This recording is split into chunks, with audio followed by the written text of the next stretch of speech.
ইউটিউবে যাওয়া নতুন সবার মনে একটা প্রশ্ন জাগে, ইউটিউব থেকে কিভাবে ইনকাম করা যায়, প্রতি মাসে কী পরিমাণ ইনকাম করা যাবে ইউটিউব থেকে, কত ভিউতে কত টাকা হবে।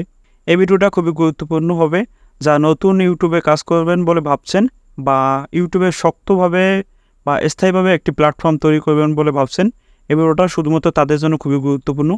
এক সময় আমি আমার ইউটিউব চ্যানেলে মনিটাইজেশন শোনা হয় মনে করতাম, এটা আমার দরকার, যেভাবে হোক লাগবে এবং যত তাড়াতাড়ি হোক এটা আমার লাগবে, এবং কিভাবে মনিটাইজেশন করব এবং কিভাবে আমার সব কিছু কমপ্লিট করতে হবে সেটা আমাকে অবশ্যই করতে হবে।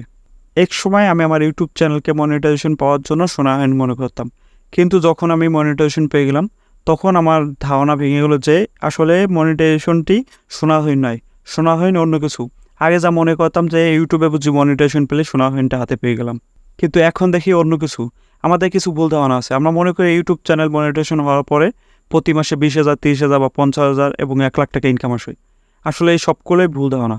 অনেক আছে এই ইনকামের জন্য চ্যানেল কিনে কাজ করে বা মনিটাইজেশন চ্যানেল কেনা পরে তারা দেখা যায় যে পরিমাণ টাকা খরচ করে চ্যানেল কিনে সেই পরিমাণ ইনকাম করে না বা ইনকামটা আসে না, এক্ষেত্রে তারা হতাশ হয়ে যায়। ইউটিউব চ্যানেল মনিটাইজেশন ছাড়াও ইনকামে অনেক কিছু আছে, সেসব বিষয় নিয়ে কিছু ধারণা দেওয়ার চেষ্টা করব।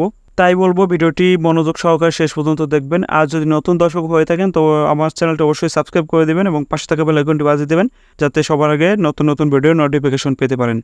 আসলে একটা চ্যানেল মনিটাইজেশন যখন পায় 1000 সাবস্ক্রাইবার এবং 4000 ঘন্টা ওয়াচ টাইম কমপ্লিট হওয়ার পরে, তখন চ্যানেলটার র্যাঙ্ক অবশ্যই কম থাকে বা র্যাঙ্ক ওই 1000 সাবস্ক্রাইবার কিছু ভিউয়ের পরিবর্তে চ্যানেলটা তেমনটা র্যাঙ্কে থাকে না। যখন 4000 ঘন্টা ওয়াচ টাইম এবং 1000 সাবস্ক্রাইবার কমপ্লিট হওয়ার পর যখন আমরা মনিটাইজেশনের জন্য অ্যাপ্লাই করি বা চ্যানেলটি মনিটাইজেশন হয়, তারপর থেকে শুরু হয় কঠিন কার্যক্রম বা কঠিন পদক্ষেপ। তখন আমার চ্যানেল থেকে যে পরিমাণ ইনকাম হবে, ইনকামের পরে যখন $10 পূর্ণ হবে, $10 পূর্ণ হওয়ার পরে যখন আমার চ্যানেলে $10 পূর্ণ হবে, $10 পূর্ণ হওয়ার পরে অ্যাডসেন্সে যখন অ্যাড হবে, অ্যাডসেন্সে অ্যাড হওয়ার পরে অ্যাডসেন্সটা ভেরিফাই করতে হবে। এনআইডি কার্ড, পাসপোর্ট অথবা ড্রাইভিং লাইসেন্স দিয়ে অ্যাডসেন্সটা ভেরিফাই করতে হবে। ভেরিফাই করার পরে অ্যাডসেন্স থেকে আমার ঠিকানায় একটা চিঠি আসবে, 6 ডিজিটে একটা পিনকোডওয়ালা চিঠি আসবে। চিঠিটা আসার পরে যদি আমি হাতে পাই, হাতে পাওয়ার পরে সেটা ভেরিফাই করতে হবে। এবং এই $10 কত দিনের ভিতরে আপনি পূরণ করতে পারবেন? আমার ক্ষেত্রে যেমনটা হয়েছিল, আপনি কত দিনের ভিতরে পূরণ করতে পারবেন? 10 দিন, 20 দিন, 1 মাস, 2 মাস, 3 মাস। আমার চ্যানেলে $10 পূর্ণ করতে প্রায় 2 মাসের মতন সময় লেগে গেছিলো। তো বলছেন 2 মাসে যদি $10 পূর্ণ করি তাহলে $100 পূর্ণ করতে আমার কয় মাস সময় লাগবে। তো নতুন অবস্থায় প্রায় চ্যানেলে এরকমই র্যাঙ্কিং থাকে। প্রথম অবস্থায় ইনকামটা না বললেই চলে, একদমই কম।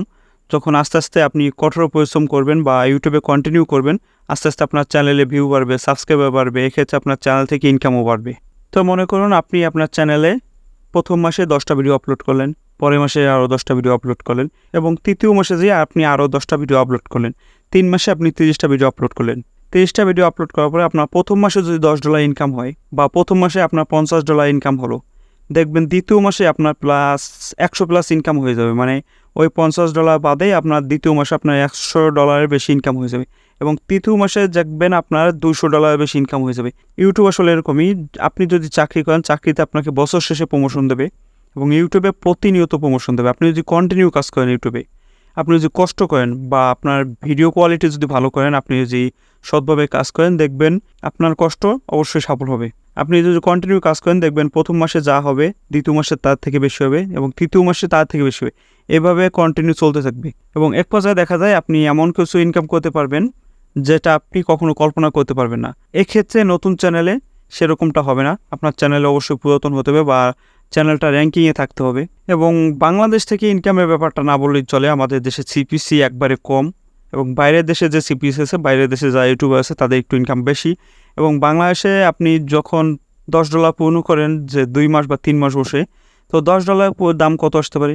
900 থেকে 1000 টাকা বা 1100 টাকা, এখন যে বর্তমান রেট অনুযায়ী 1100 টাকা, যেটা আপনার 2 দিনের খরচা। এক্ষেত্রে আপনাকে ইউটিউব থেকে পেমেন্ট নিতে হলে আপনাকে কঠোর পরিশ্রম করতে হবে, ইউটিউবে কন্টিনিউ করতে হবে এবং আপনি যদি আপনার নিজের যে কাজটা ভালোবেসে যদি কাজ করেন ইউটিউবে, দেখবেন আস্তে আস্তে আপনি সফলতা পাবেন। তো এখানে শোনা হলো কাজ, যদি আপনি কাজ সঠিকভাবে করতে পারেন আপনার চ্যানেলে অবশ্যই মনিটাইজেশন পাওয়ার পরে, আপনি মনিটাইজেশনের পূর্বে যেরকম কাজ করেছেন আপনি যদি মনিটাইজেশনের পরে ঠিক একই প্রসেসে কাজ করেন বা একই সোর্স আপনি যে যতটা অ্যাক্টিভভাবে কাজ করছেন মনিটাইজেশন পাওয়ার আগে, যে আপনাকে মনিটাইজেশন পেতে হবে, যেভাবে হোক মনিটাইজেশন পেতে হবে, মনিটাইজেশন পাওয়ার পর যদি আপনি কাজটা কমাই দেন সেক্ষেত্রে আপনার ইনকামটা একবারে কম হবে। যদি আপনি ওরকমভাবে কাজ করতে থাকেন কন্টিনিউ, আপনি মনিটাইজেশন পাওয়ার পূর্বে যেরকম কাজ করেছেন ওরকম যদি মনিটাইজেশন পাওয়ার পরেও কাজ করেন, দেখবেন আপনার ইনকামের বাধা কখনোই আসবে না। আপনি ইউটিউব থেকে হিউজ পরিমাণে ইনকাম করতে পারবেন। তো এই হলো মূল বিষয়। অবশ্যই বুঝতে পারছেন যে কীভাবে ইউটিউব থেকে ইনকাম হয়, এবং আপনার চ্যানেল যখন বড় পর্যায়ে চলে যাবে আপনি স্পন্সরের মাধ্যমে ইনকাম করতে পারবেন। অনেক পরিমাণে স্পন্সর নিতে পারবেন। যখন আপনার 2 লাখ 3 লাখ সাবস্ক্রাইবার হয়ে যাবে তখন আপনি হিউজ পরিমাণে স্পন্সর পাবেন। তো এই হলো ইনকামের মূল বিষয়। আজকে ভিডিও এই পর্যন্তই। যদি ভিডিওটি ভালো লাগে অবশ্যই একটি লাইক করে দেবেন। যদি কোনো মতামত থেকে কমেন্টে জানাবেন, এবং নতুন দর্শক হয়ে থাকলে আমার চ্যানেলটি সাবস্ক্রাইব করে দেবেন, পাশে থেকে বেল আইকনটি বাজিয়ে দেবেন। ধন্যবাদ সবাইকে সাথে থাকার জন্য।